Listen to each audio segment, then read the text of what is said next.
Warning, what you are about to hear will disrupt the norm. We are the voice of the social misfit.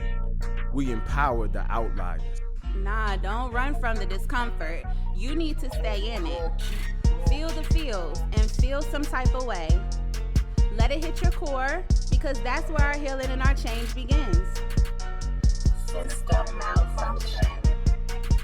System override.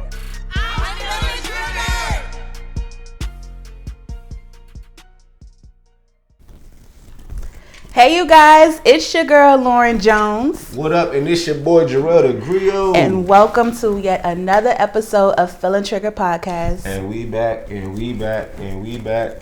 So this is the podcast where we're going to process all of our entrepreneurial journey. Mm-hmm. We're going to feel some type of way, and hopefully you feel some type of way too. Oh, you going to feel the type of way. Because if you, anywhere in the entrepreneurial space, if you're in a creative, soloist space, okay, then you know what the vibes, you know the feels. But hopefully you use this to, one, for entertainment, but two, just to encourage you and to edify you along your journey, because we're not there yet to the $1 billion status yet, but we're well on our way, and hopefully you come along with us, build with us together so we can get there. But we're gonna get right into it because I have my docket. So Jarrell's been teaching me a lot about media, digital media, so I've learned the term docket. And I have the docket prepared for today. So if you see me glancing on my phone, that's what we're doing. So today, the very first segment, we're going to start right away with Feel the Feels. Jarrell, my man, bruh, I see it. What's going on? How are you feeling? Well, as of this month, I have celebrated 1 year of business. Yeah, I mean, that's super dope. Oh, let me see. We're gonna play around today, guys. Just because do we have sounds? Just because I want to be a cool guy. Yes, we do.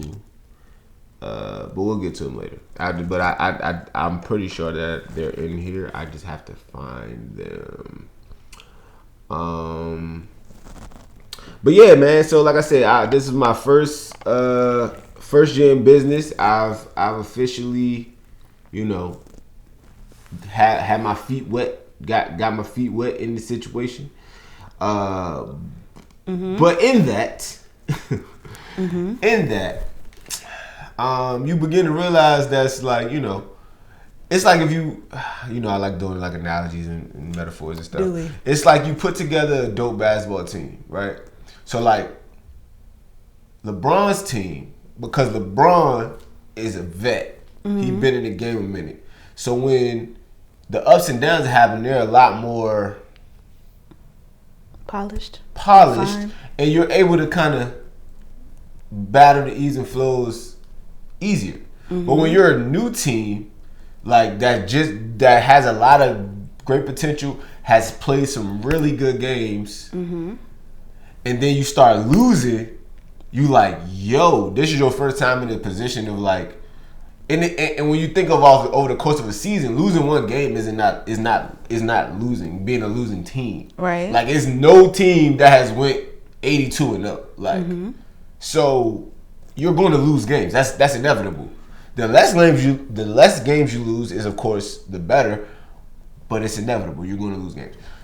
But when you're in that first season and you be having you go on a 12, 13, 15 game winning streak and then you lose 4 straight, it's like, whoa, the mojo's gone, it's over. And that pressure to fight the feeling of feeling like it's over, it's run its course. I've had the success I had. Let's just get on. Like, let's go. It's hard. It's hard. And I think the harder part is knowing that you're doing the work. Knowing that the stuff that needs to be getting done is getting done. Knowing that the innovation is there. Knowing that the ideas are there. But certain parts of it that have yet to connect. And I say have yet because I believe that everything is going to happen in the right time. Yeah. But the things that are necessary to make it go from a little sprout to a big tree, aside from just time, which is probably the most underrated of all of the ingredients for success. Because true success is going to take time. Overnight success is almost a facade. Like, so from that realm, it's just like, stay focused, keep an understanding of it's going to happen. Keep understanding of, yo, this is just year one. You know how long, I mean, think about how long Apple's been in business. Think about how long, you know, some of these multi-million-dollar, even publicly traded companies. Look how long some of these film studios and production companies have been around. Like, they've been around for a minute. So you got to be okay with the ease of flows and getting past those and continuing to pour into this passion, to this purpose-driven work that I'm trying to do. Okay. And wait for it to happen. So you gave your analogy, you gave your ebbs and flows, you gave your takeaway. I didn't really hear any feeling words. Man, Jarrell intellectualizes a lot of stuff, so that was very accurate. Yep, I understood. He understood. But what are the feels? What are your feelings? I feel constrained. I feel anxious. I feel I don't want to go as far as to say discouraged, because I don't feel like I'm discouraged, but I will say that the honeymoon phase is over. In terms of being a business that's fair. Because this past year I've been, you know, living life on the edge. Like, yeah, yo, what's up? Like, I'm a business owner, and the thing is, I pay myself. You know what I mean? Right. I don't be, but it's like, yeah, but it don't work the same way as when you get 2 weeks, Yeah. and you get it 2 weeks again, and you get another one, and it's like, oh man, I did the wrong thing with this money right here. I made the wrong move. I did this.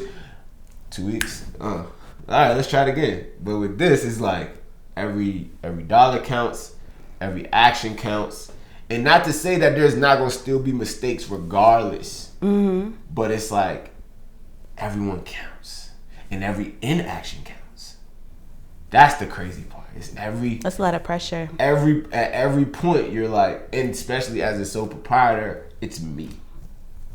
It's me. Now, I collaborate with a lot of people, but they're also doing them. They have their own situation. We're just bringing our two situations together to try to help each other. But it's me. So all the decision making falls on me. All of all of the tangible work falls on me. So maybe overwhelmed. That's a good word. Overwhelmed. Is whelmed a thing? Underwhelmed. Underwhelmed, but you can't just Overwhelmed. be whelmed. I don't think you could just. Because I feel like I'm just whelmed. Like I don't want to consider it. I don't want to say that I'm overwhelmed because I can handle it, and like you say, because what I've realized, you always call out my intellectualizing of my emotions, but I think that's a very strong coping mechanism for me, because the way God set my brain up, if it can make sense, it's not as emotionally effective.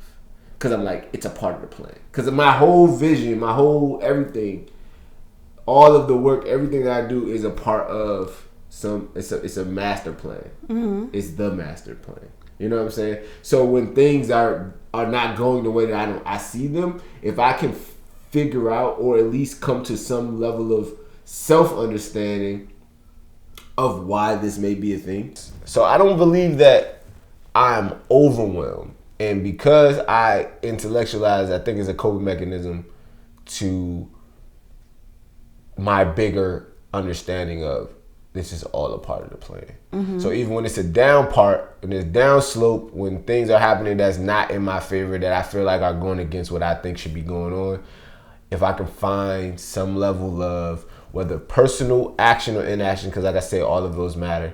If I find a personal action or inaction, or just a bump on the road, like it's not a place of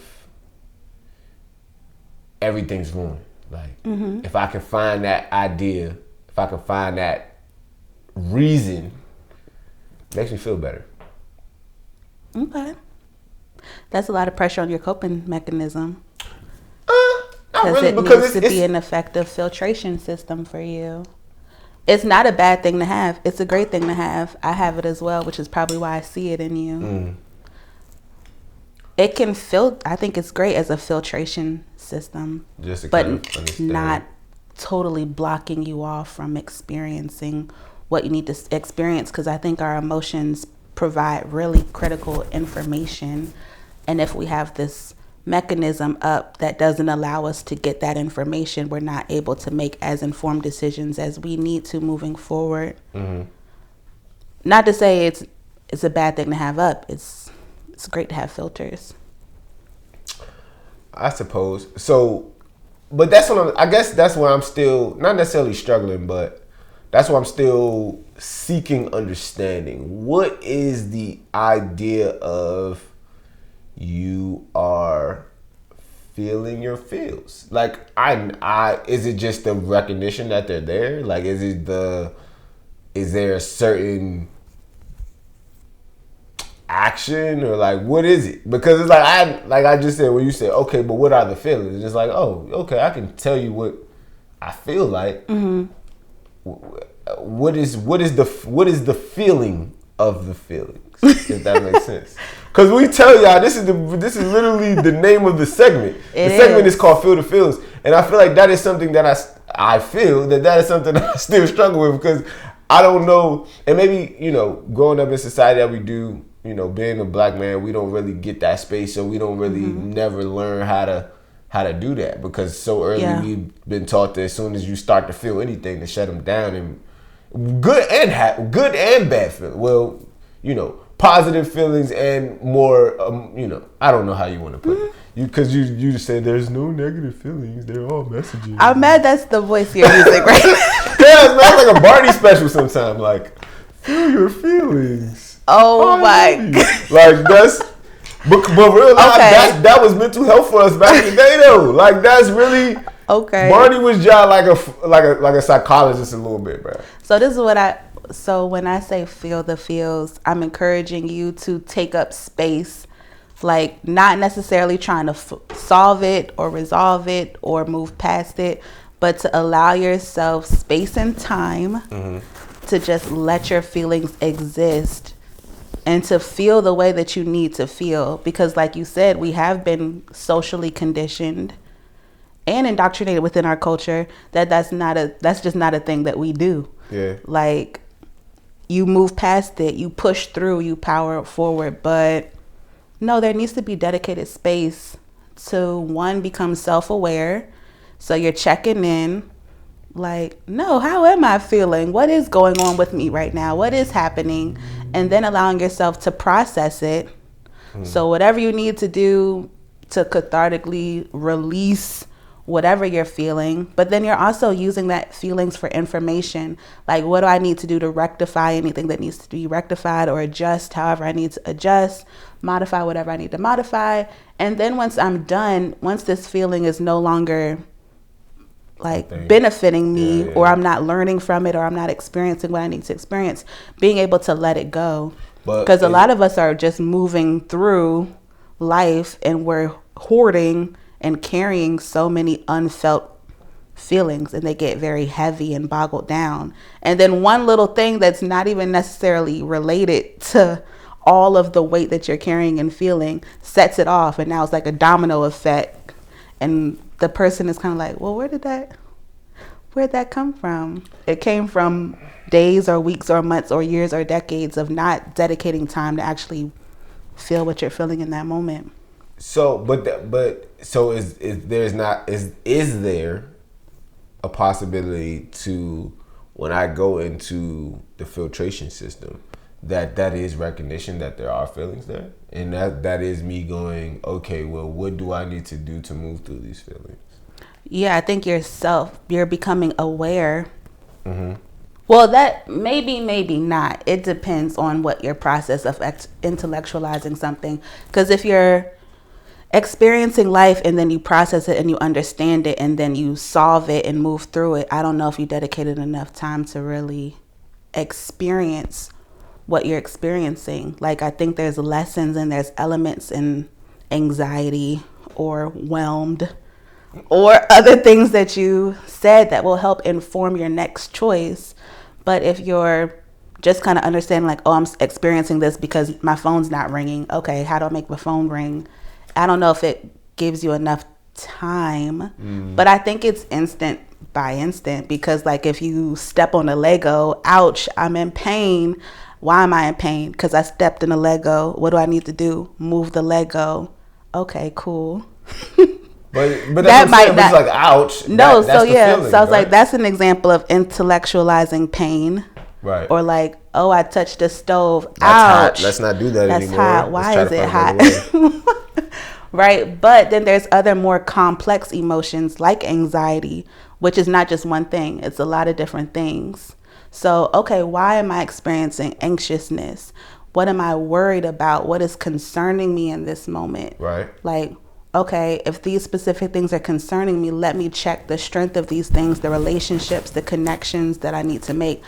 What do I need to do differently? You're actually spending time assessing all the different elements that create anxiety for you. And you're trying to address the root of these feelings. And you're like, okay, let me move on from this and try it out and see if it works. Versus saying, I'm anxious. Oh, well, that's life. That's a boss. Let me keep moving.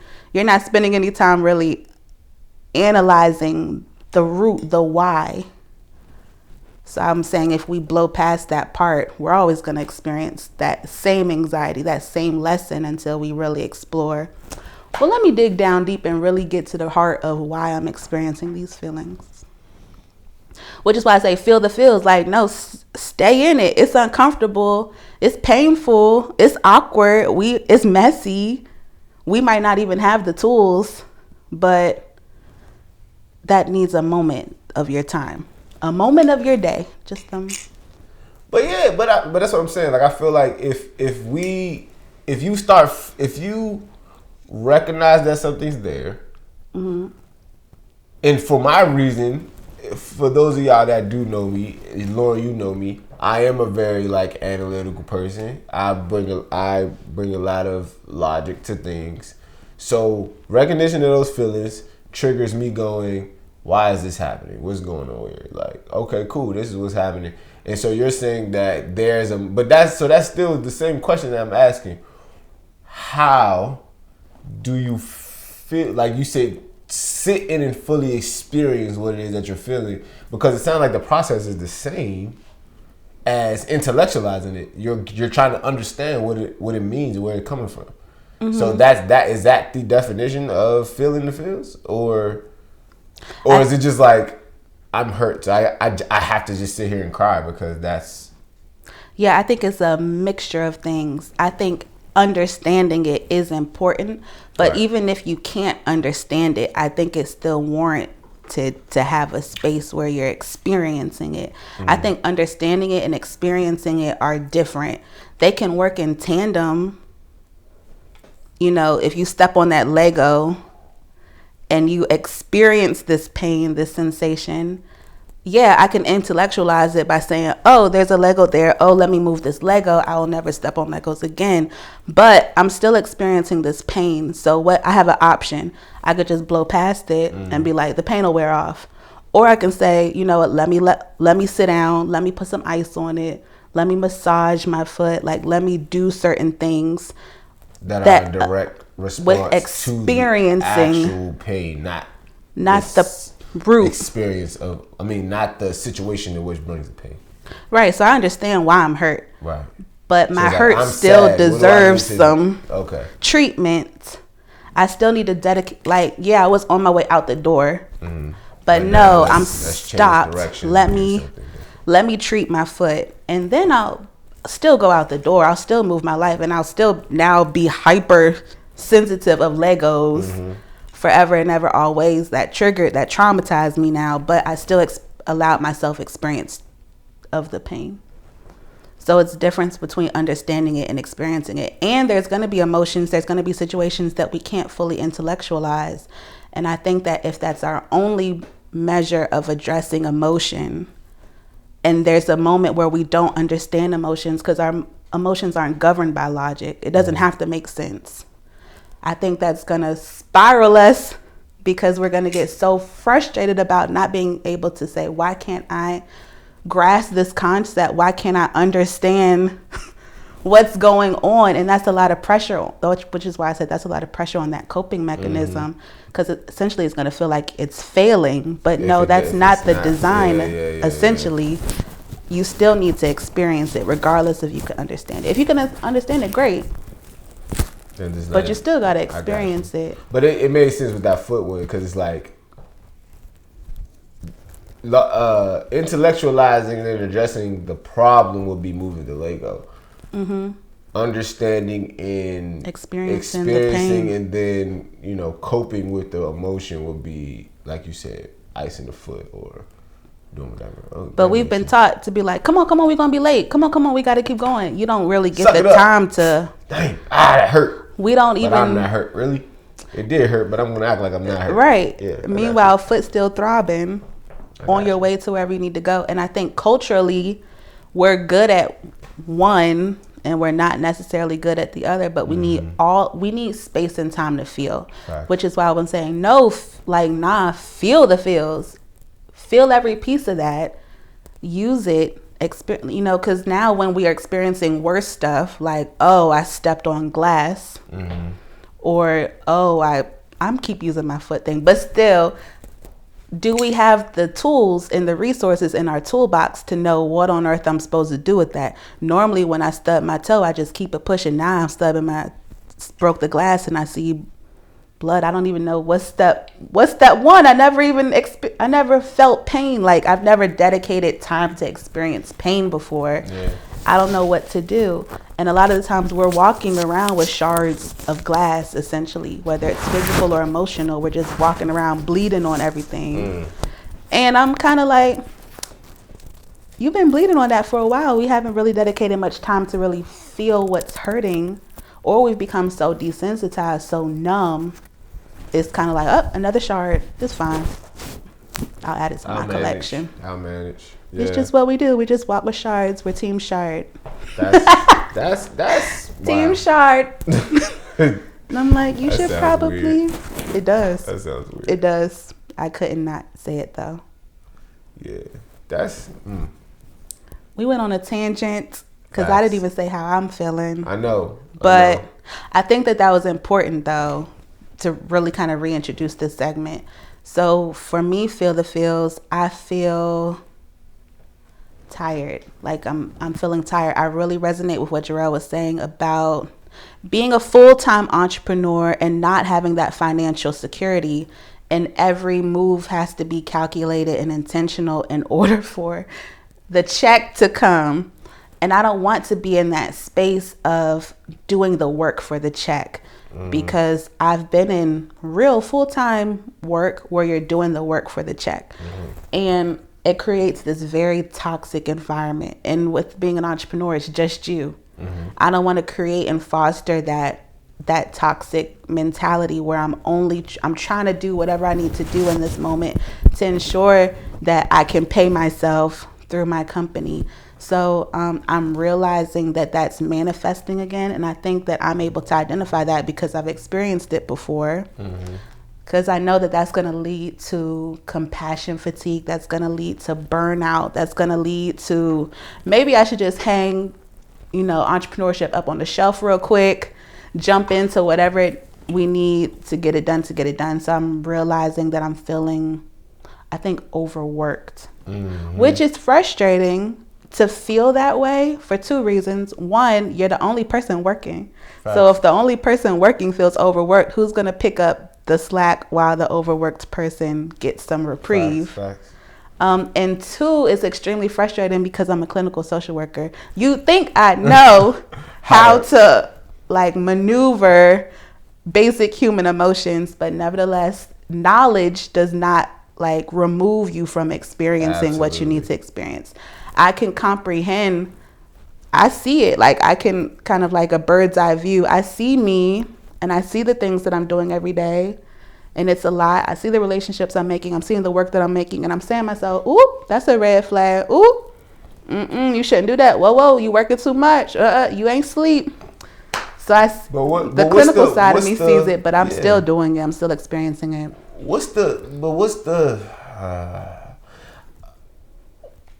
resolve? Because it's not like these would be considered what would be considered inevitable problems. Like as an entrepreneur, these are things that are almost, they are inevitable, and you have to create boundaries and systems. So kind of think of bowling, like you're bowling down the lane and you're constantly getting gutter balls.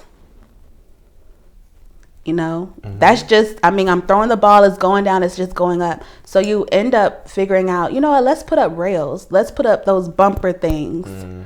So you're still throwing the same way, and it is heading to the gutter, but it bounces off that guardrail and it goes down the middle.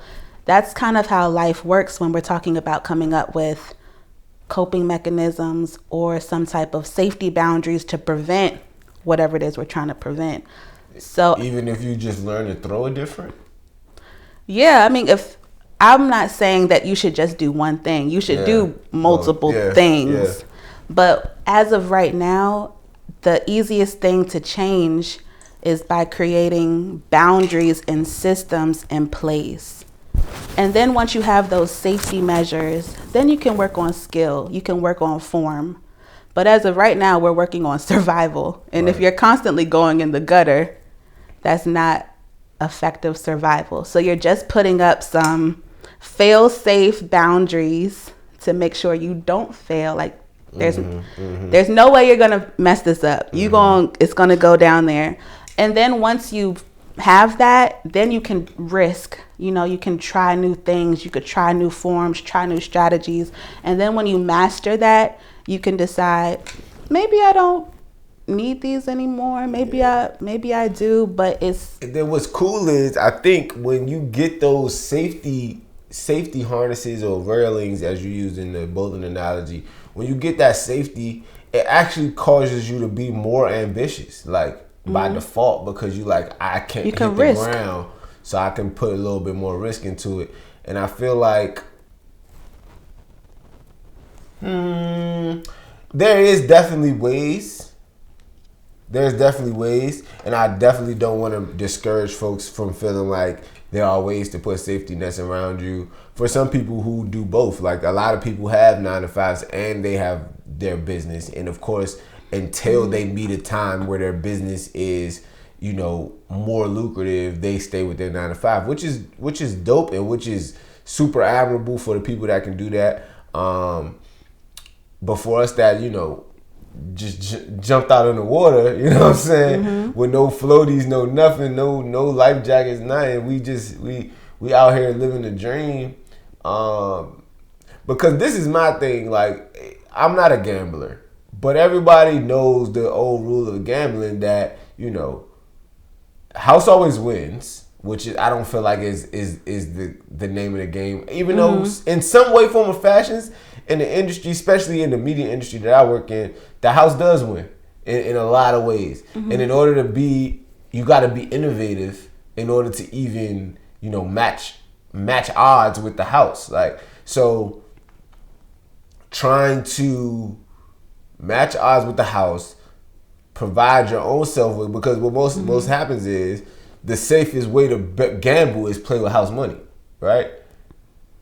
But if you play with house money, you not winning. I mean, in gambling, you still can win for yourself. You get your own draws from that. But like when you're playing with house money, you end up losing as a creative, because you lose the creative aspect of it in a lot of situations. I think about for those of y'all who keep up with, you know, current events and pop culture and stuff, Kevin Hart's Heartbeat Production just signed for over $100 million with the private equity company that are going to basically put more money into it so that he can, you know, do more things and invest and stuff. But that's dope for, I would say, Kevin Hart specifically, because he's built a brand that people can trust. They have a level of that's their own level of safety net, knowing who Kevin Hart is and what he's been able to accomplish without any outside funding, really. So on one hand, cool, but from this perspective that I look look at it as you give away your power when you play with the house money. If you don't have your own money to play with, it's like you looking at, I won't call it a lose-lose, but you kind of looking at a hard decision to make, because hey, I don't have any money now to really do what I gotta do, so I have to be creative in what I am doing and work within the means of what I have, or take the house money and have enough to do what I really want to do, but now I don't have the creative control to actually do what I want to do. So it's like, Yeah. Yeah. So just keep throwing the ball. Just keep throwing the ball down the lane and hoping to hit something. That sound. Hey, for those of y'all who are considering entrepreneurship, do not let this conversation discourage you. This is just us venting about actually being in it. And I wouldn't choose it any other way. I would choose being frustrated about the anxiety of waiting for plants to grow, waiting for sprouts to become trees, waiting for those trees to become forests. I would much rather have that anxiety than the what is it? Disdain of having to walk into someone else's establishment every morning and, be my best self for someone else. And don't get me wrong, in looking and browsing, I've seen a lot of, because I've built my company and the skills that I've been able to acquire within the projects that I've been able to do makes me more equitable in, like job market. And looking is like, there are a lot of jobs that now I'm looking more as like, okay, that will be a cool job to do. I wouldn't feel bad. I wouldn't feel the way. Because like when I was teaching, like I didn't hate teaching. Like I didn't, there were parts of it that I didn't like. And of course, once we went into the pandemic, like that was a whole different situation. Yeah. But I never walked, by the time, even if, getting up, I gotta get up in the morning, I'm sleepy, I ain't getting enough sleep, I got this to do, I didn't do this. By the time I walk in the door, I see my class, and they like, what's up, Mr. J? Like, I was good. Like, I'm okay. Like, I'm not feeling drained by this situation. And if I do step into another job, I want it to be in that same capacity. I don't want to be doing it just because they're going to pay a check. Because what happened, and that's kind of the battle that I was facing in terms of being an entrepreneur and working in somewhere, is because you got to kind of pick a side. In most case scenarios, it's like my business is now my side hustle. You know what I mean? And when people start making certain amounts of money, then because of how we've been conditioned, your lifestyle goes down to fit that money. And so now, taking a leap to your build, you're going to have to continue to make your business bigger in order to feel like it's going to be equitable. I feel like with me, because of where I came from, it's still all passion driven. It's still all purpose driven. It's not the bag necessarily, even though the bag is necessary. But it's just like, we got to figure out how to make... I don't even want to say that. Like, how to make both, because I was gonna say how to make both work, but I don't want to make both work. I want to have that, and this sounds bad. It's fantastic. I want to have that fairy tale business. Like, yo, this man, he was a teacher, and then he just took a leap of faith and started making content and started doing Feeling Trigger podcasts and all the other various projects that we work on, collaborate with people, and eventually, like, his name just started buzzing around, and then now he, doing tours of speaking in live podcasts and live and all that. So it's just like, that's what I see for myself. Yeah. And I feel like any other thing than that is like impeding on what it is I'm supposed to be. So okay. There's nothing wrong with that. It is though. There's nothing wrong with that. To us, it's nothing wrong with that. To the people who are actually living that life, for the people that are actually trying to do something that is outside of the norm. No, it's no wrong with that. But for the rest of the world, everybody that's looking at you while you're doing that, and just until you get to the point where now they going to switch around like, oh man, I always had faith in you. Or before that, everybody look at you like, Brad, what are you doing? Like, what are you doing? Yeah, what are you doing? Like, yes. Like, what are you doing?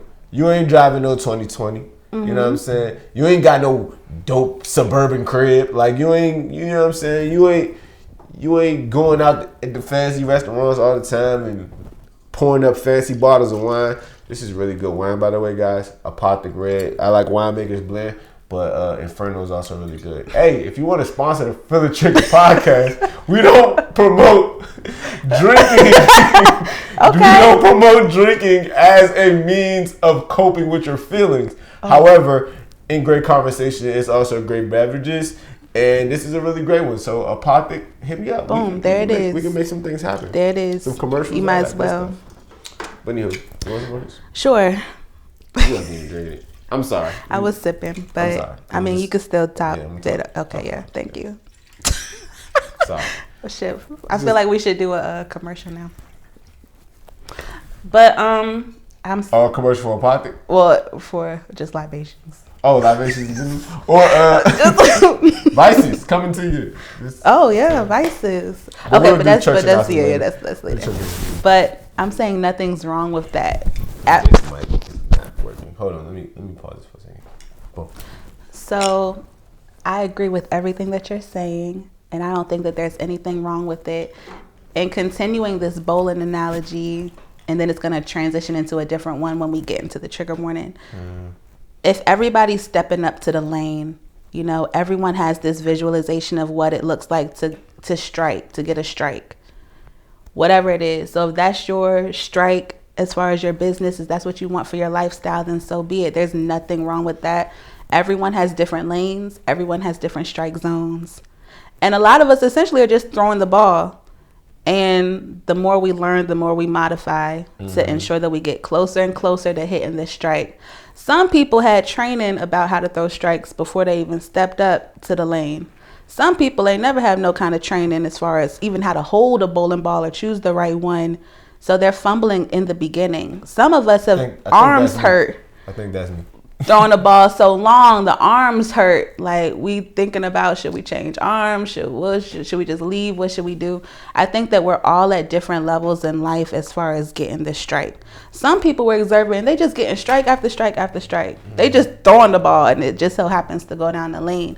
And I think that creates a lot of feelings because we have this idea of what we want in this time frame as far as when this should happen, and it's frustrating when life is not lifing according to where we need it to be. And I think that that's incredibly I think that's incredibly frustrating, so I hear of that. Yes. But two, I also think that that's kind of where both of us are, and that's what we're going to be talking about in our trigger warning segment. In our trigger warning segment, y'all see this, right? No. It was right along what you said, though. I was like, you forgot one category. The category of people who got their name up there on the screen to say that they bowling, but it's somebody else out front bowling for them, and they just collecting the strikes. They ain't even throwing them themselves. Okay, yeah. Some people can hire help. That's the only thing. Okay, fine. Because I feel like there's a lot of people out there like that. There's a lot of different categories. And if y'all could think of stuff too, comment down below of all the different categories that are at the bowling alley right now.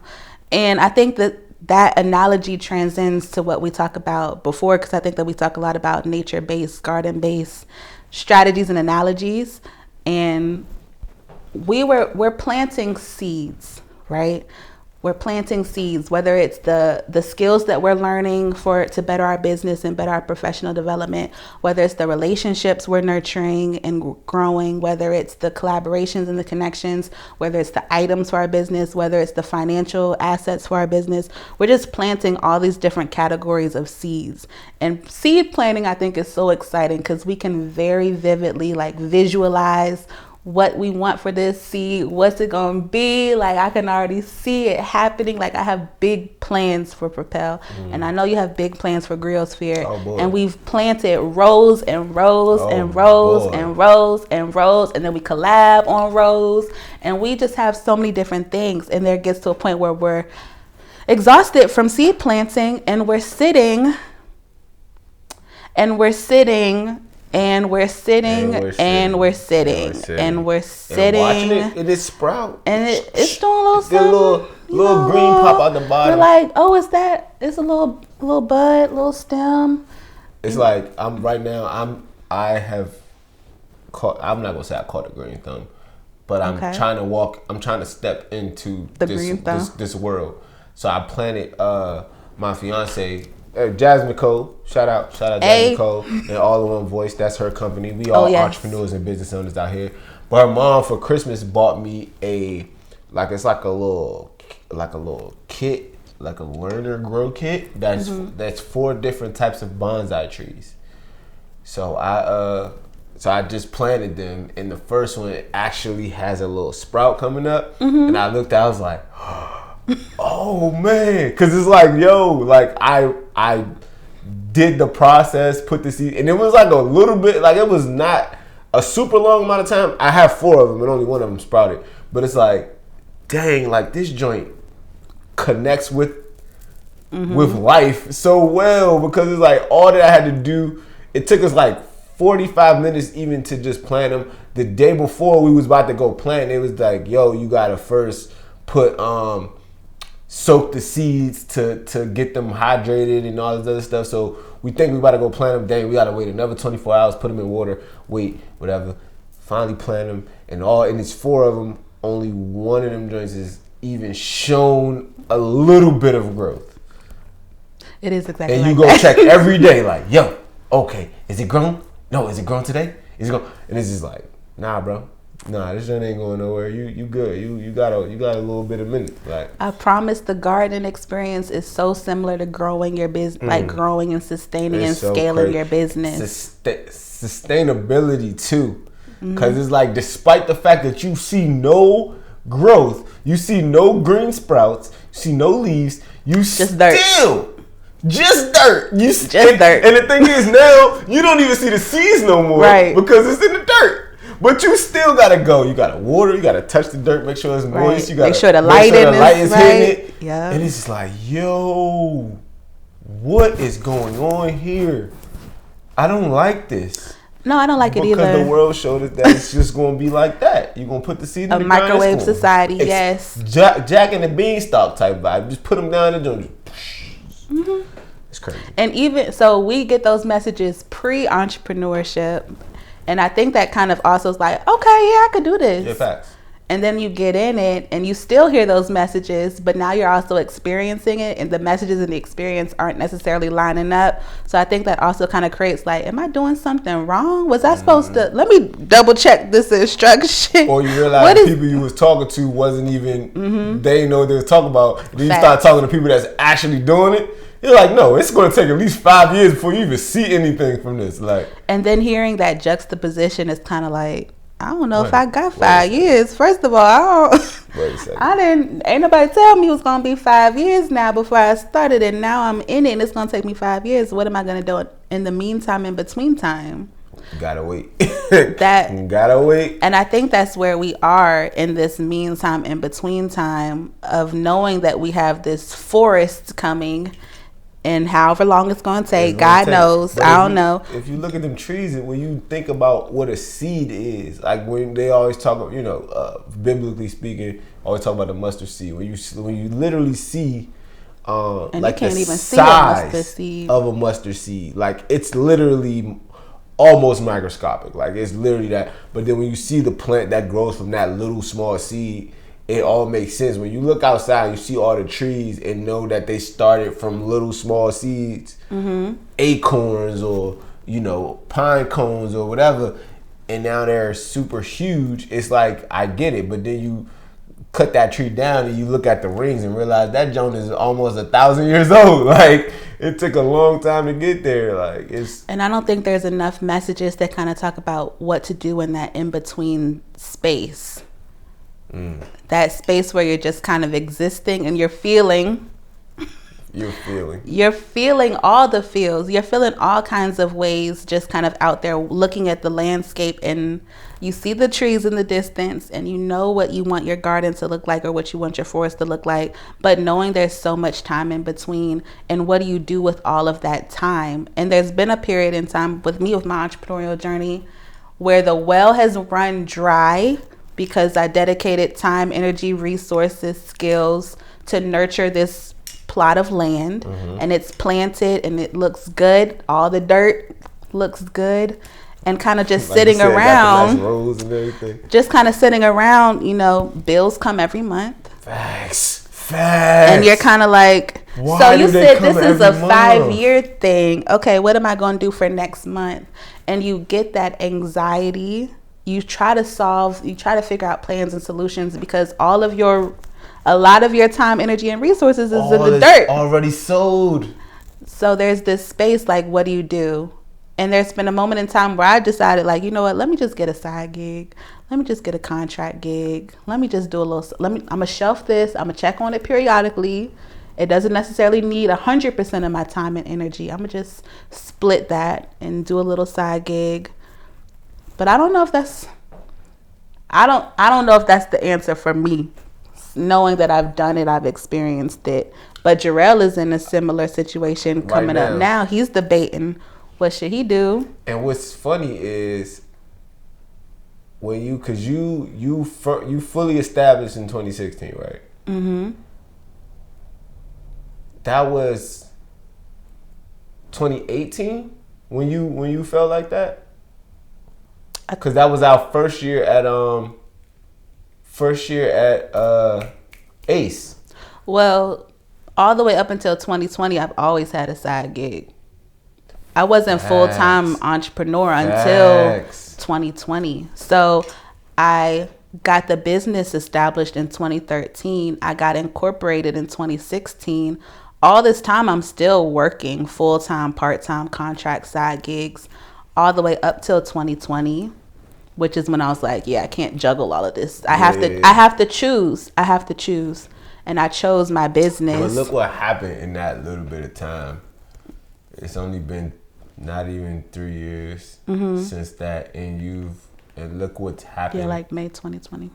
Look what's happened in those 2 years' time of you choosing to just tend to the land. Like, tend to the land that's been given to you. Don't go, because, don't go and start working other people's land. Like, because... And that is where the paycheck is. You work other people's land, you get that routine. You're going to get the security, but it's like...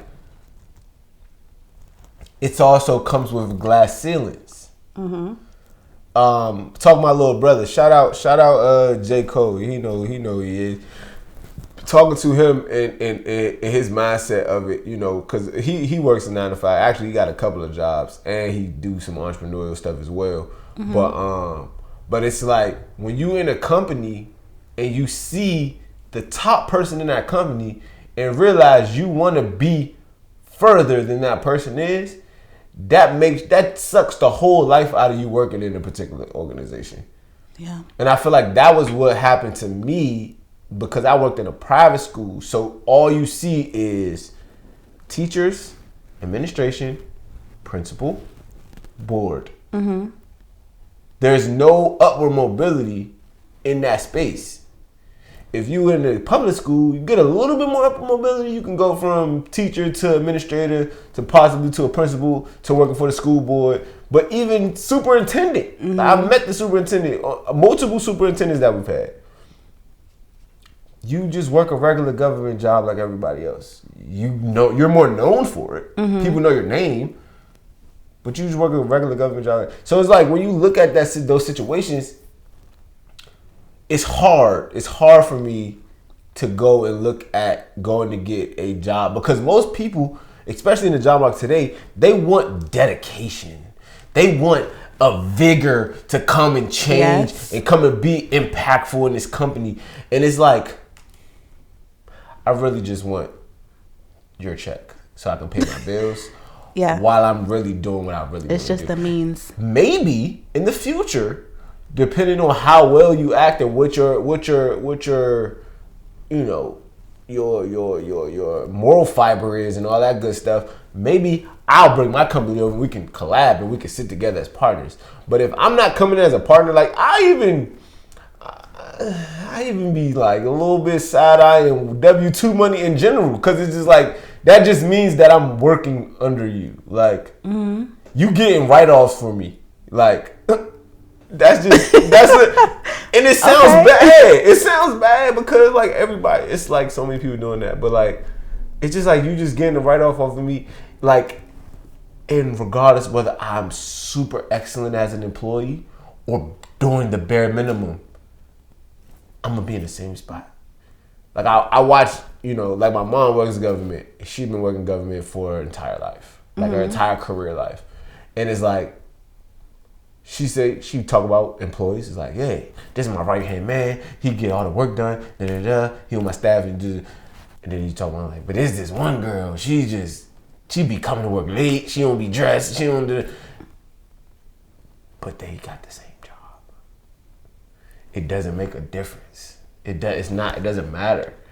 I feel like I have to be doing something that matters. That's why teaching wasn't bad, because I knew regardless of the check didn't matter, because that shit was embarrassing. But the work mattered. I can't be working in a place where the work don't matter, bro. I can't. And I know the work matters here in the business. I know it does.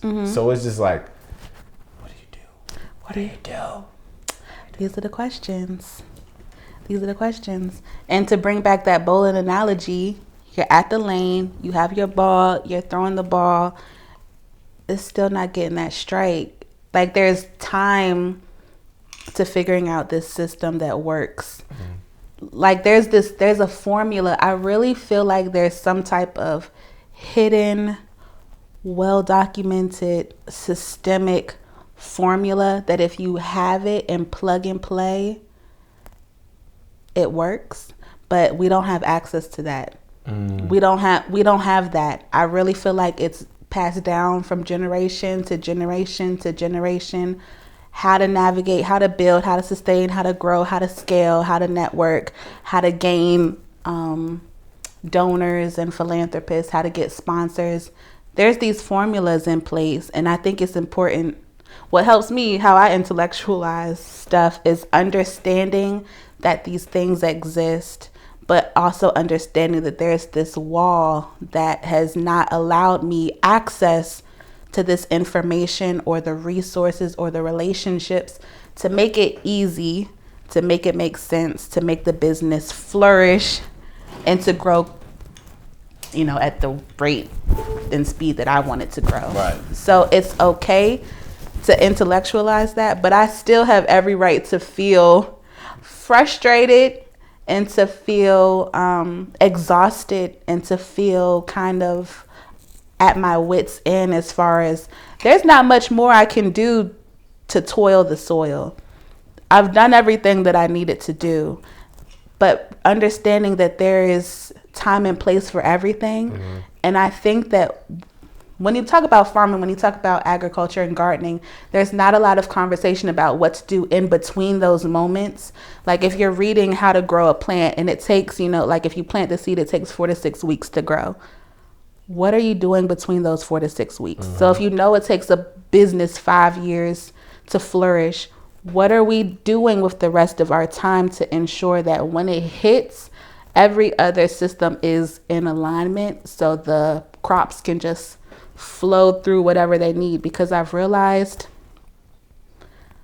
in a lot of different situations in my life, as far as this business, there has been build-up moments where there's been drought and then something pops off and it's like an overwhelming surge of stuff, and there's a block because I don't have the system in place to filtrate, like, okay, this is going here to them, this is going there, this is going there, this is going there. So now that I've been able to sit with that and understand that and experience that, I'm like, systems are important. I've been preaching to him all year, we need systems, systems. We need systems. We need systems. We need strategies. We need systems, and we need boundaries. We need boundary lines in place. And I really think that although we do need the financial income, we do need the contracts, we do need the money, because yes, bills are due, and we want to live the lifestyle that we want to live, and we deserve to live that. Let's be clear, we deserve to live whatever type of lifestyle that we want to live, regardless of how our income works. I do think that this is an opportunity for us to really drill down and develop those systems that we need to in place. And yes, but we still need to figure out both. It's like a concurrent thing. I've had some conversations recently with some older established government working folks, but also some older established entrepreneurs. And I feel like in my body, I just be eye rolling, frustrating, because I feel like they're telling me things I already know. And they've really been drilling down the importance of building and sustaining and cultivating relationships. They're like, that's going to sustain and float your business. And I'm kind of like, yeah, I know. I'm meeting people. I'm becoming friends with people. I'm building allyships with people. But even that takes time. Like, there's so many things that take so much time. I need a solution to kind of sustain me while I'm figuring out and while I'm allowing things to grow and take place. And you said two really, You said two really impactful things just now. One being when you talk about there has to be some system, some tangible plan of attack that is ultimately, generically successful. There's some kind of blueprint. And for those of y'all who don't know, I've done multiple multi-level marketing schemes, if you will. Okay. Now, for many people, those strictly look like schemes. They look like this is a scam.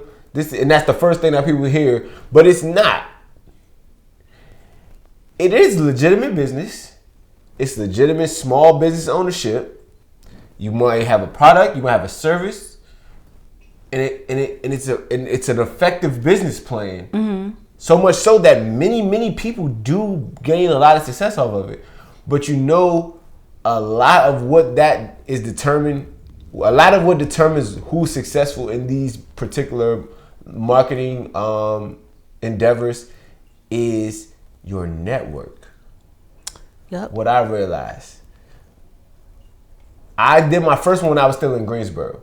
So the only people I really know in Greensboro are the college kids. Oh my gosh, do I know what you talking about? Which one? Which you talking about? World Vision? No. Okay. I did Amway.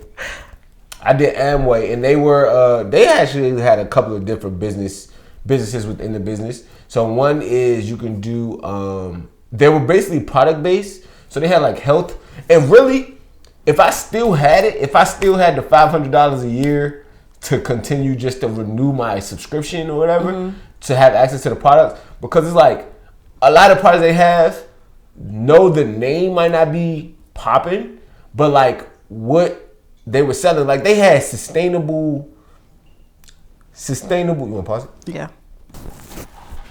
Yeah, so working with that company, if I was still working with that company today, I probably would be a little bit more successful because the products that they have would be really aligned with what's happening. They got like sustainable cleaning products and like, people all into like they are climate change and eco-friendly and all that. So they had products like that. And then my second one I did when I came back home was ACN, which they did. It was a service base. So it's like third party contractors or whatever that like do like phone bills and like your utilities and stuff that kind of cut the bill down because of not going through the major supplier or whatever. So it's like, but what I realized with those businesses is like it's all a matter of the network that you have And that's not what they tell you. Okay, that's the point you was making. That's not what they tell you. They don't tell you. Yeah, I that, know yes, Jarrell be going on these tangents now. And y'all been watching this for over a year now. Y'all know. Anytime I go on a tangent, it's going to be relevant, and I'm going to bring it back to the point. The point is, with both of those situations, they don't tell you that, though. Yes. They don't tell you that because a part of their business model is to get the hopeless, the hopeless dreamer that just wants to have a business and wants to be their own man and wants to, and they prey on those people, and then the people who are actually worthy of using this mechanism for success, they already got what they need. They just like, oh, okay. That they look at that as like, oh, I gotta plug in the supply for whatever product or whatever. For people like me, we got the supply, we got the knowledge of just owning a business, because a lot of that conversation came in as well. But it's like, so when you talking about there is a blueprint out there, there's plenty of blueprints out there. But the problem is, do you, whether acquired by yourself, whether inherited, do you have the necessary components to make this thing work? And that's where I said, that's why I like the multi-level marketing is kind of like a smack in the face, because it lets you know, I can even tell you how to do this, but you don't got what it takes. You don't have the tangibles. You don't got what it takes to make this actually work. Yikes. Okay. So that puts you in the space of, you can take it one too. of two ways. You can go, damn, I don't got what it takes. Let me just go back and be a cog in the wheel with everybody else. Or, like how I took it, let me take what you gave me and show you that I don't need what you think I need to get what I'm trying to get to. I'm going to take what you got. I'm going to take what you gave me. I'm going to take what you gave me. And everybody's going to contribute. And then when I look back and give y'all my thanks, when I'm accepting whatever this is, right? Whether it's an Oscar, Grammy, whatever it is, I'm going to give y'all thanks. But then it's also going to be an aha, because I told you that I don't need what you need. So that's kind of the mindset I got to keep to get to that harvest point. That's the point of, like you said, the 5 years business. The 5 years to make a business successful. That 5 years is me gathering all of my tangible knowledge, and then all of my ahas or told you so's that's gonna happen after that 5 years is over. Fix. So I guess that was good. Tight shop, but I feel like waiting for the harvest, it takes on so many forms. That could be a whole nother episode. We could do a part 2 of this next month. We probably should.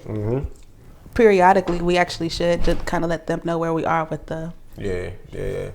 So, I don't know. Okay, can we pause real quick? Yeah. So I definitely think that we should do a part 2 with this, because it's a lot to unpack, this whole waiting to harvest and figuring out what comes next and figuring out those solutions. Even multiple, because we should also have one when we actually start having some harvest happen. Listen. This could be no, like we really a whole should. Series. This could be a series. This series or a segment. This could be in the grab bag segment, waiting for the harvest. So the first trigger warning, this episode's trigger warning was called Waiting for the Harvest. Waiting for the Harvest is such a good, rich, saturated topic that is going to become its own segment. So when we do our grab bag every now and again, we can pull out the Waiting on the Harvest segment. And I feel like a good prequel to this series would be the episode we did with Mama T when we were talking about sowing seeds. Go back and watch that, guys. Go back and watch that. So if you want to know like where we are, what exactly our seeds are and what we're planting, definitely look at that. And if you want to know where we're shooting, at the Sloth Lounge. That was that was the outdoor space that we walked on that episode. We're in the lounge right now. Last month we was in the classroom. Yep. So you also get to see the space. Yeah. But yeah, let's go into this wellness wheel, man. Okay, so for the wellness wheel segment, we know that there's 8 different areas of wellness that we all need to be working on in order for us to be holistically well. And since we're talking about all of this pressure that kind of centered around like business success and where the bag resides, I think it makes sense to talk about financial wellness. Okay. I feel like you probably are my biggest motivation in terms of mentality towards money as a business owner. Aww. I'll say that. I will say that. Because, when I first started out, you were basically the one who solidified me understanding my worth as an entity. You know what I'm saying? Not just the business of Grill Sphere, but like drop my phone. He was preaching. not just the business of Grill Sphere, but like Jarrell personally. Like when you step into a situation, whether it be in a job, contract, whatever, like recalibrating your understanding of what you're bringing to the table. So understanding that you should be getting your worth in that. So I commend specifically Propel bosses.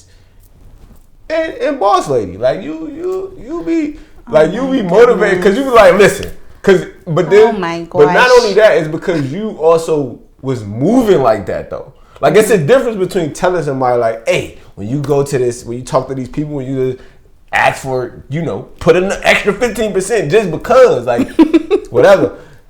And then watching you negotiate contracts and actually do those things, I'm like, oh yeah. So make sure my minimum hourly wage for contracts is this. Okay. Anytime I bring my equipment, it's gonna be this much. All right. That's so it's like respect. I appreciate it. Putting bosses in boss positions. I like it. I appreciate it. That means a lot to me because that's essentially what I want to do. Kind of incubate and support small Black businesses. So thank you. But I think I have to credit a lot of actually not much. With the wellness aspect, I have to credit my clinical side of things. But entrepreneurship, kind of like a lot of trial and error, a lot of fail forwards, fall forwards. And then mentorship, probably from Mama T. So I'm glad to see that it's manifesting into something. I'm totally in there. When I talk about financial wellness, it's having the understanding that our emotions impact our decisions around saving and spending and splurging. Okay? We're not just doing it just because. There are some beliefs that we have. There are some value systems that we have. There are some small voices in our heads that are dictating our decisions. There are some feels that we're feeling that kind of lead us to make decisions around our money. There's going to be class coming soon for financial social work here at the SLOTH now. So if you're interested in learning about that, more to come. But it's really, again, feeling the feels and understanding all of the impulses around money. So when we're talking about the trigger warning segment, when we're kind of like, what do we do in this in-between space? What do we do in between time? How do we get the next money? A lot of us have this impulse, this anxiety that's kind of like, I got to get the bag. I got to figure out how to I got to figure out how to satisfy my financial needs and live the lifestyle that I want to live. And a lot of that leads to a lot of impulsive, quick money-making decisions or very overly secure clutching of the money that we do have. It leaves us kind of paralyzed, but it also leads us grasping at whatever comes our way. And a lot of the times it leads us grabbing onto something that doesn't necessarily align with what we're trying to do in the grand scheme of things. But I think the need of financial income kind of leaves our vision a little cloudy, and we're just grasping at whatever is going to get us through the next 30 days, whatever we can take. And there's been situations where I've grasped at contracts and gigs that didn't necessarily align with what I wanted to do, or it didn't necessarily propel my business forward, but I needed it to pay off. I needed it for the check, but that doesn't necessarily aid to my financial wellness. That then leads me down this rabbit hole away from my vision, chasing the bag. And I feel like that, exactly that type of rhetoric even is somewhat toxic, and it stems from where we are. Like, and when you think about it, a lot of us are there. That's where a lot of us are. Like that job, that career, that side gig that we have, it's based off of us chasing this rabbit down this hole because we needed to fulfill whatever we needed to fulfill financially. But it creates stress. It creates, like, what's the word where you just kind of, you don't really like it. You're not really motivated. You're doing it for the money, but there's this disdain. That's the word. Yeah, that's what I used earlier. That's the word. Okay, what do you think in terms of the glamorization of what entrepreneurship looks like? Because I have kind of two visions that I kind of go off of. A is like, of course, the celebrity, famous. Oh, I already got a claim. I have a lot of people following me, and now I start a business that people support just because of my name and my brand. Then, in that, yields great success. And then you got the other side of it where I drive through, Northern Virginia and see so many small businesses. You see so many bike shops and floral shops and little corner stores and all that other stuff. And you don't really see that in our neighborhood. You see a bunch of chains. That's about it. But it makes you look at it from two ways, because it looks at it like, okay, this little store owner, how are they living? You know what I'm saying? Because when you look at, for example, like what's the makeup sister? Kylie? Is that Kylie? I don't know. I don't know these people. All right, so Kim's sister. I don't want to Travis Scott's baby mother. I don't want to downgrade her because she has a lot of different things that she got going on. I think it's Kylie. I'm not sure. I don't know. But we're just gonna go with that. But like, look at her. She's in the upwards of hundreds of $1 million in net worth, if not billion. I think she hit billion with her makeup line and all that. But it's just like, yo, like,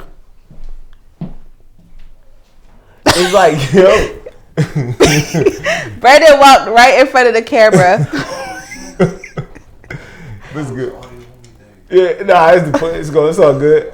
But it's like, yo, like, she's living a glamorous lifestyle as an entrepreneur. But then you think of like somebody who owns a bike shop. It's like, you might, have maybe a regular single family home. You might live in a condo or whatever, and you literally, not necessarily just paying your bills, but, it's you're living comfortably, you're making ends meet, but it's not like super explosive and magnificent what it is that your business is. And it's just like finding a balance in that and understanding what success looks like in terms of financially is also a thing that I feel like we struggle with, because we see success is so glamorized and people don't realize that success means more than just a dollar amount. Yeah, that kind of goes back to what I was saying about that bowling lane, where everybody's stepping up to the lane and everyone's visualizing that strike and what exactly does it mean for you to get that strike. And I do think we need to visualize it in every single area of our wellness. What is it? How do I know I achieved the goal of physical wellness? How do I know I achieved the goal of financial wellness? How do I know I achieved the goal of social wellness? What does it look like if I achieve the goal of occupational wellness? You really have to have those questions and answer yourself and make it plain. So for me, with financial wellness, I might not know what the number looks like, but I know for me, financial wellness, I'll know I would arrive when I can wake up and whatever I do in that day is literally because I want to do it in that day.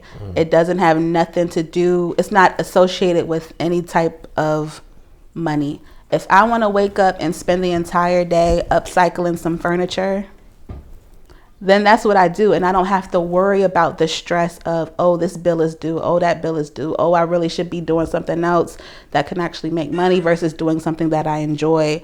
So that's the mindset of what success looks like for me within the financial wellness space, that I'm living comfortably, that I can just, because right now when I'm waking up, I'm doing a lot of tasks that are centered around my business, which means I'm centered around it manifesting and becoming something sustainable, which means at the back of my mind, it is a financial decision that I'm making. I'm doing this because I enjoy it. I'm doing this because I think it's educational. I think I'm reaching back and I'm providing information. But am I doing this because this is what I want to do with my day to day? That's a tough question. And I think a lot of the times when you are in the entrepreneurial path, we say yes because it's things that we enjoy. It's things that we are skilled in. It's things that we want to do for our community. But I don't know if it's necessarily what I want to do today. So one day I will wake up. One day soon I'm going to wake up and say, what do I want to do today? Ain't that something? I don't think I've ever been able to do that, honestly, in what life. What do I need to do today? Right. What I need to do today. And I just, life in general is just like, you see that sigh? That sigh was like, yo, life in general is just like, it seemed like, yo, you wake up, bro, and like you owe $200 for something. Like, that's what it seems like. Like, so, and with that in mind, it's like, how do I go make that $200 without doing it the way that they want me to do it? Like, because they want you to go and, because what you I feel like are alluding to overall is that your time is the most valuable thing to you. So how you choose to spend that time and what your business, or what your financial I guess your financial income is allowing you to do with your time is what's most valuable. And I think any entrepreneur in their right mind thinks about that. Like, I would rather put 24 hours a day into a business for 2, 3, 4, 5 years to be able to, after that, only have to put like 3 or 4, and it's still going to be yielding results. And it's just like, for the large majority of us, to make that quote unquote, that proverbial $200 that's due every time you open your eyes, most of us have traded our time in for that money. And so, yeah, I'll have to go and work 8 days a week at somewhere that once I leave that place, eight days a week. I mean, really, like, think about it, bro. Because think about it. Most people have, especially to live in the area that we live in, if you don't have a collaborated income or a supplemental income, it's hard. It's definitely difficult. So you most times will have at least 2 jobs to try to pay that. So you are working 8 days a week, because by the time you work your 40 hours at your full time and then 30 hours at your part time, that's more than 7 days a week. Like, and I think that's why I've been so strict about setting my numbers, because none of this math is mathing. It's right. It's not mathing. So working 9 to 5, the math doesn't math right as far as time. Like, how am I spending my time? Am I doing what I want to do? But this 24/7, 365 entrepreneurship stuff is not mathing right either, because I'm still not doing what I want to do to spend my time. Nevertheless, we're in a society where, money is due to certain entities at certain amount of time. So that does need to happen. Always do. So me figuring out in this successful space for myself, how much time do I have? What am I doing? And if I tell myself I'm only going to work 2 or 3 days a week, then that means that amount of money, whatever it is, whatever that goal number is, needs to be made within that 2 to 3 day time frame, which means the numbers in my pitch and my contracts and my price point, they need to be different. And honestly, doing different reflects who I am, because I'm different when it comes to an entrepreneur that has a nonprofit that focuses on mental health through the arts. You're not going to see nothing like Propel. So my prices need to reflect that. Same with Grillsphere. You're not going to meet another storyteller quite like that. And you're going to pay premium for that. 1, because we're worth it. 2, because we want to live for a living. We don't want to work. It's even crazier than that. We want to live for a living. The entities that we, fortunately, we've worked with some entities that were definitely into supporting small businesses and supporting Black entrepreneurs and all of that good stuff. Yep. But a lot of companies, a lot of organizations, and a lot of agencies be trying to penny pinch the little guys. They bring a contract in, it's like, we're only going to pay this much for that. But clearly, you don't have anybody on your staff that can do what I do, so you're bringing me in for a reason, but you don't want to pay me what I'm worth.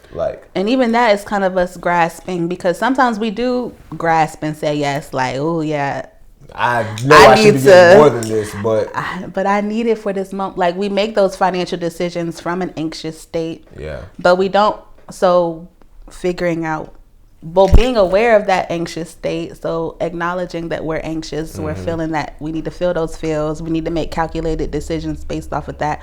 But a lot of the times we do make decisions just out of that. I need the bag, whatever the price is. Come on. Let me just sign it away. Even for our bosses that that are working a 9 to 5, transitioning careers and thinking, man, leaving a known evil for an unknown evil is a hard thing to do. So it's like, even my process when I like apply for jobs and stuff like that, that look interesting, I compare like, what am I doing? You know, what are you requiring of me versus how much are you paying me? That ratio has to make sense for me to even be like, I'm going to even let you know that I'm interested in coming to this. You know, some instances I'm like, I plan to negotiate upon, you know, offer, but even from that was a propelled boss. That was a propelled boss lesson. Like, listen, once you let them know why you're valuable and what they need you for, now tell them what that's going to cost them and get what you need. Get what you need. So with that, but even that was a blueprint that wasn't necessarily passed on. Like, that's not something we were inherent. Just kind of. That was some information we were. Yeah. So we didn't say anything, but we felt you guys got what we were saying, because I don't think we answered. We didn't complete the sentence. They got it. Because the thing is, if you were supposed to get it, you got it. If you didn't, then you know, maybe you have to come watch this episode a little bit later when you're in a different space, in a different situation. But with that being said, we told y'all last episode that we're gonna start a grab bag for our last segment of the show, like some type of docket roulette. You never know what you're gonna get. Be whatever it is.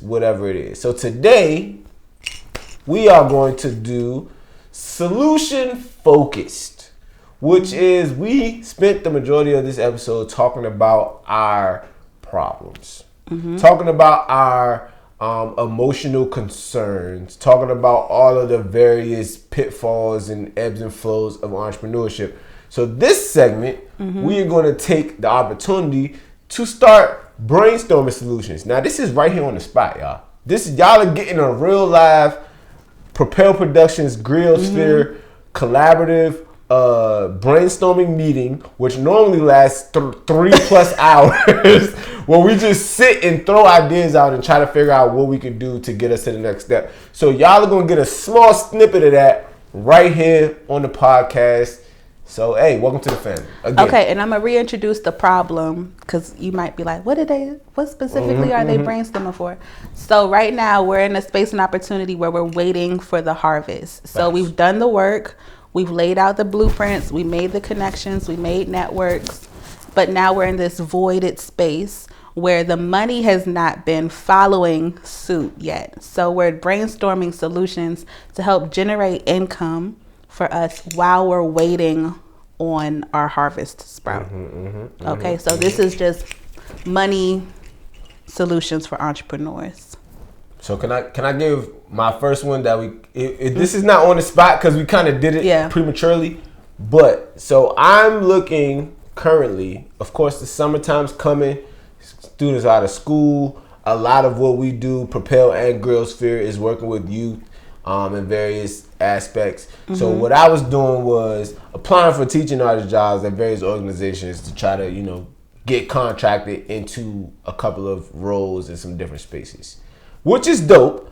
I repositioned that after having the conversation that we had twofold. A, what I just tell y'all earlier, we're shooting in the SLOTH Wellness Lounge currently, right now. So what y'all see, the room that we're in is in a building, in a facility that we control. So first solution to that problem is, hey, instead of going and finding contracts for other people to pay you to come to their space, why don't you find students to bring to your space? That was the first solution. Second solution was that even in the teaching artists applications, using that specifically as promotion to say, hey, I actually do my own thing here, so come holler at me here, because I know what your kid is getting here isn't enough, and it's not the full capacity of what the Grillsphere has to offer. Solution. 2-part solution. Boom. So, with that said, any of y'all got kids, elementary, middle school, high school? I mean, I'm even doing college. Like, we got a couple of programs that we're going to roll out for the summertime. Y'all to see. Make sure y'all tuned in, because they coming. Music for the Soul, Self-Reliance Workshop, they're coming. Boom. Bing, bang, boom. So I think another solution another process to finding solutions is to really kind of reflect on all of the things that you've already have created or talked about creating. Because I think that Jarrell and I are not short of ideas. And Never. I think that there'd be times where we just kind of rapid fire a lot of ideas, but then those ideas get shelved because we get caught up in doing a lot of other things. So in this solution, I think it's important to refer back to all the different ideas that we have. One of the ideas that we had was pitching to organizations to provide services for them. So I'm in the wellness space, pitching some type of health fair or wellness fair or professional development workshop, pitching some type of podcast or it was podcasting. It was podcasting, but I mean, you know, we could. It could be a lot of other stuff. So kind of brushing off that brochure, that document, and just start scheduling appointments and scheduling meetings with them, repitching it's a catalog now. Facts. Of ideas. Facts. It's way further than just a couple of programs. Like literally between Grail Sphere and Propel Productions, we have almost a program for pretty much anything that you could think of in the art space or in the mental health space, like in the social emotional learning space. Like we got everything for every demographic, from K3 all the way up through adults in workplace, everything. So yeah. So it seems like we already got some solutions. We just need to. We just gotta actually execute and implement, man. But that took a shift in perspective, because right now we were so focused on getting money. The problem, so the focused task. on getting money. But by shifting our perspective on what do we have already in our deck that we could pull from to address this problem, we have a lot of different things. So sometimes when you're in this rut as an entrepreneur, it could be isolating and it's really just you having a conversation with you. But I challenge you to kind of step back after you vent about all the problems, you feel the feels, you process that, then take a step back and say, what do I already have in my Rolodex? What do I already have that can alleviate a lot of this? And do that. That's essentially what we just did. Absolutely. But yes. Absolutely. So you want to go into some church announcements so we can get up out of here, man? All right, church announcements, and then also we're going to play, maybe we could play that reel of commercials too. Okay, that's cool. We have a real studio audience, we got y'all. Studio audience today, guys. Matter of fact, I'm gonna let y'all know what's happening. Since we're going into our church announcements, July 23rd. Yeah. July 23rd, y'all. Check this out. We having Thrift Nick. What are we having? We having Thrift Nick. Okay. Now, for some of y'all who are in the millennial category like us, y'all understand that the generation prior had what was called Freak Nick every spring break down in Atlanta. So we're going to take that concept and we're going to add it to some artsy high vibrations vibes. You know what I'm saying? Okay, high vibrations. With some thrifting, some secondhand selling, some consignment, all that good stuff. So right after we finish this podcast, actually, we're going into a planning meeting for Thrift Nick. But make sure y'all stay tuned. Follow the page at Thrift NIK. Make sure y'all follow. No, it ain't no K, bruh. I mean. Oh, I did put it was the Q. I'm about to say he's the one that did it. Thrift Nick. Make sure y'all follow NIQ. So Thrift NIQ on Instagram. Make sure y'all follow. And we just gonna give y'all a glimpse. Like we got some of the collaborators on here. Y'all wave at the camera. Say what's up to the camera, yo. You know what I'm saying? I'm about to say I can talk loud. Hold on. Let me put y'all so that they can hear y'all. Wait. Hold on. Just tell them who you are. Tell them who you are. Tell them how you help. I'm William, also known as AB, and I'm helping with music and a little bit of outreach and networking. Boom. Facts. Yo, I'm Sam. I'm helping hosting the flea market mainly. The music is these guys. And I'm Pace. I'm helping with the music. Awesome. So as y'all can see, let's bring that go. That's different. As y'all can see, We real official with the got tech. some dope folks out here ready to make moves and ready to, help on this collaboration of a whole bunch of different artists, entrepreneurs, businesses. I mean, we're gonna have vendors. Yep. We're gonna have food vendors. Yep. We're gonna have like they said, we're gonna have a super dope performance line. You know what I'm saying? Everything is gonna be popping. So make sure y'all tune in. Make sure y'all come through. Keep a lookout for them tickets that's gonna go on sale real soon. July 23rd. It's gonna be lit. Right here at the Sloth Lounge. Right. Yes. Or excuse me. It won't be in the Sloth Lounge. It will be at the Artesian Cultural Arts Estate. Right here in Fort Washington, Maryland, behind Crossland High School. For those of y'all who are PG or Maryland, Maryland people. All right. That's the first thing. I'm gonna hit you with what you got? What else you got going on? 4 things. Go ahead, bust them out. All right, first thing, every last Wednesday is belly dancing class here at the Sloth Wellness Lounge. So if you're interested in I only took 1 class so far, so it'll she ain't get that good yet, but it'll get more and more. She gonna get there though. No worries. So every 4th Wednesday at 7 at the Sloth Lounge, belly dancing. Facts. Every last Thursday at the Sloth Lounge, Vices. Okay? That's for the... you wanted to do it? Let me do the Vices, because you got the belly dance. Fine. So let me do the Vices. Fine, go ahead. So Vices, yo, it is it's basically just like a hangout for the fellas. It's an opportunity for black men to get together and talk about whatever it is that we need to talk about without the women present. That's just... And bring your own vice. You know what I'm saying? We got some cigar connoisseurs. We got some wine connoisseurs that come through. We got some cognac and other bourbon connoisseurs coming through. We got some herbal connoisseurs because we are 420 friendly out here for those of y'all who don't know. So come through Vices every last Thursday, men's only. It is. Are you bartending this time or no? You did say that though when we were initially starting. And you missed the first one. So you could get a drink poured by Boss Lady herself. She is definitely of a servant spirit. So, come through. Black men, all of y'all, come through. Support advocacy group. Talk about whatever we need to talk about. And you got a bunch of good, cool dudes that's going to be here, man. And so the proceeds go to the space. Facts. So it's like $12. Because like we said in that last segment, financial wellness is a real thing. We got to pay rent here. So all right. All right, so what we got next? The next thing is Remix Rage Smash Room. We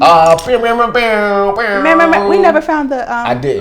Next time. The sound. I'll put it in the post. I'll put it in the post. So we have Remix Rage Smash Room available in Temple Hills, Maryland. You should come out. We are open on Saturdays. And actually 2 of the gentlemen that you met today, Will and Brandon, are actually working the Smash Room. Shout out to them, man. So make sure you book in advance. Follow us at... Catch a vibe. Follow us at Remix Rage _ Smash Room. Click that book in the bio and pull up. And matter of fact, I think we're gonna start being open on Wednesdays.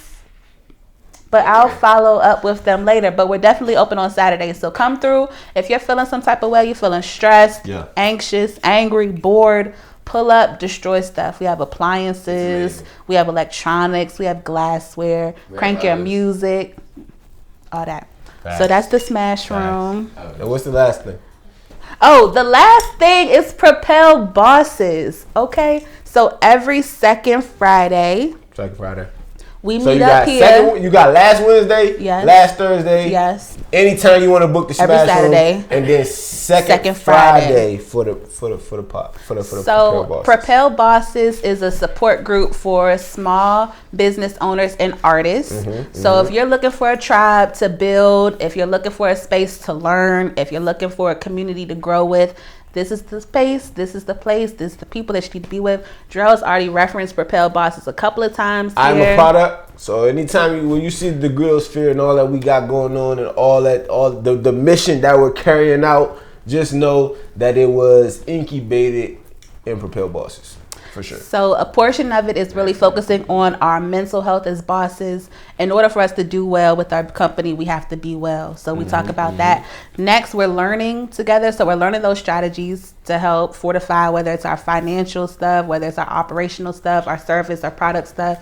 And then We're vibing. Okay, so bring your vices. We're outside by the fire. We're talking. Oh yeah, that and the fireside crazy chat, thing, dog. That fireside chat. and the crazy thing. So not only are we not your average networking because we're doing the emotional health, we're doing the education, but you're vibing with other owners of businesses. You're not. I mean, no shade to all the other layers of people, not to mention, but owners of companies. all the other programs and all of the other events that we talk about on Feeling Triggered. If you're a Propel boss, you get first rights of refusal to participate in any of those. Ooh, what's that mean? That just simply means that, let's say, for example, you are a small business owner that has products that you would like to sell at Thriftnik. Well, guess what? If you're a Propel boss, no vendor fee, and if we have a competitive vendor that is selling the same type of products, you get the first say whether or not you want to do it before we even go with somebody else. So please, all my entrepreneurs, all my small business owners, show up for Propel Bosses and get in on this collab, on this network that is infinitely rewarding.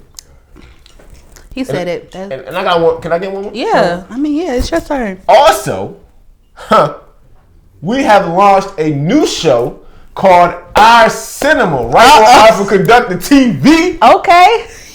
Star yours truly, Jarrell T.G. We gonna have super dope guests come in and talk about some of the black cinema, some of the prominent gems, and some of the uncut gems. So give us some examples. Give us some thoughts on what y'all feel like y'all want to see. What movies do y'all want to see on Our Cinema? Go check out the first episode that dropped last Sunday. We are dropping every Sunday, 6 o'clock. So this Sunday, tune in. All right, 6 o'clock. We going to premiere the next episode. So this will be episode 2. And we're going to keep going. Before we get up out of here, can I give a brief? Because you said you want to do this.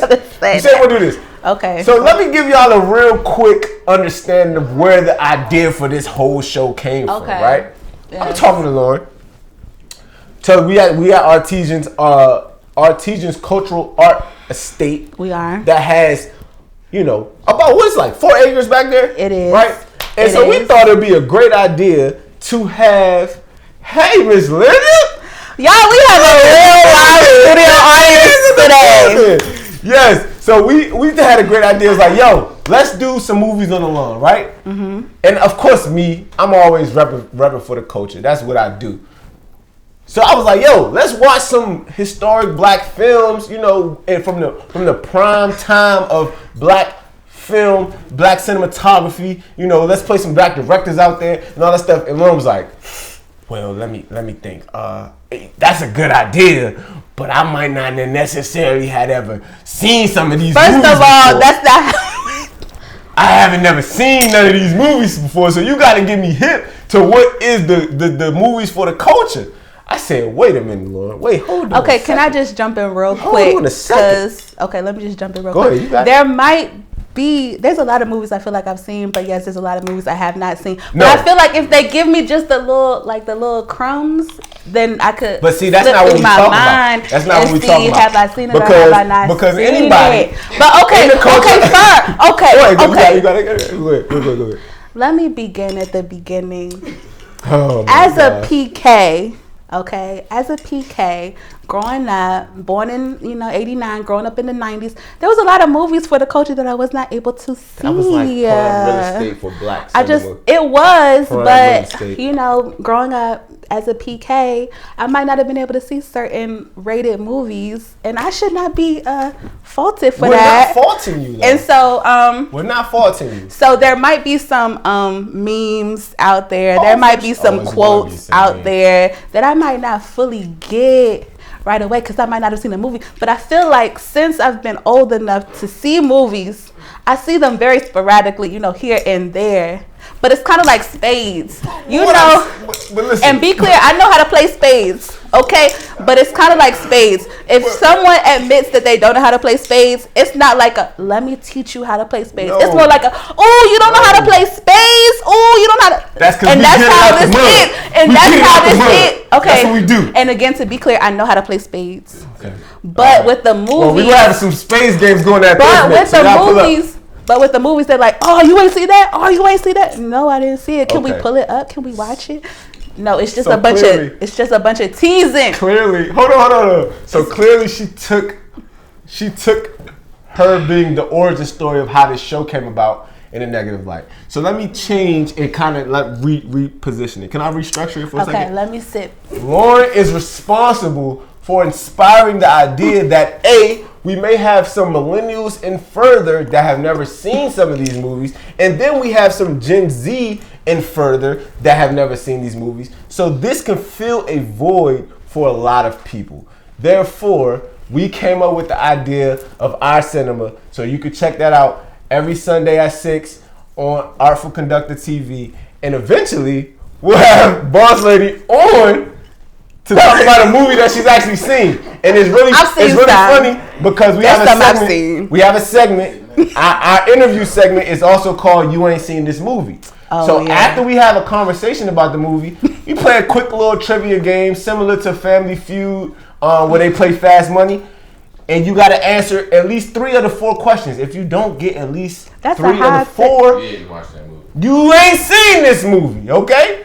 So when Boss Lady comes on, she gonna figure out what movie she wants to come and represent, and we gonna see if she actually seen this movie. So when she talk about I seen bits and pieces, you gotta give me a little. It's not about knowing the synopsis. It's not about I know the characters. It's about knowing the essence of what the director was trying to do with that movie. It's about knowing some of the quotables there that will not be known unless you've actually seen this movie. So Sundays at 6, Our Cinema with Jarrell T.G. Make sure y'all tune in right here on Artful Conductor TV. Okay? And so, yes, to that. But then that's also going to inspire our Movies on the Lawn series this summer. Let's get it. So for the culture and to help me with the cultural movie references, we're going to be watching... We're going to be watching Movies on the Lawn here at Artesian Cultural Arts Estate. So if you're watching Our Cinema and you're like, oh, I remember that movie was so good, let us know because we want to get a roster of what movies we want to play I'm here. thinking about doing the Our Cinema Kids too. Not as often as the regular episode, but like do some joints like Good Burger. You know what I'm saying? Do some joints like Proud Family. I've seen Good Burger. You know what I'm saying? Just some one that's just representative of us. Color of Friendship. Y'all don't even know about that one. Go to Disney Channel. I don't know if I've seen Color of Friendship. It's okay because it was a very impactful political movie about apartheid in Africa and a white girl and a black girl that became friends over an exchange program. It was a good movie. Disney Channel. Go if y'all got the Disney Channel app. If y'all got the Disney app, then go check it out.